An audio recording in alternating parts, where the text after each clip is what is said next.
భగదత్తుడు యుద్ధం చేస్తూ వైష్ణవాస్త్రం ప్రయోగించాడు. ఆ వైష్ణవాస్త్రం తిన్నగా వచ్చి అర్జునుడికి కొట్టేస్తుంది. దానికి ఇంక ఎదురులేదు. అది వచ్చేస్తోంది. కృష్ణ పరమాత్మ అర్జునుడికి ఎదురు నిలబడ్డాడు. నిలబడితే అది వైజయంతి మాలగా పడిపోయింది. అర్జునుడు నింద చేశాడు కృష్ణుణ్ణి.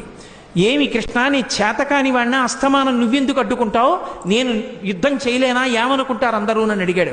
బావా, నీకు తెలియదు, ఒకానొకప్పుడు నేను శ్రీ మహావిష్ణువుగా ఉన్నప్పుడు ఈ భూమినంతటినీ పైకి ఉద్ధరించాను కోర మీద. అప్పుడు భూదేవి నా సంపర్కాన్ని అపేక్షించింది. మా ఇద్దరికీ పుట్టిన కొడుకు నరకాసురుడు. ఆ నరకాసురుడు మళ్ళీ తల్లి చేతిలోనే చనిపోవాలి. అందుకే సత్యభామ అన్న పేరుతో భూదేవి వచ్చినప్పుడు ఆవిడ చేతిలో నిహతుడయ్యాడు.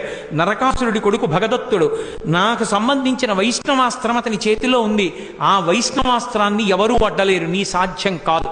అందుకే దానికి నేనే అడ్డెళ్ళి నాలోకే వైజయంతి మాలగా వేసుకున్నాను. ఇప్పుడు సంహరించు భగదత్తుడు అన్నాడు.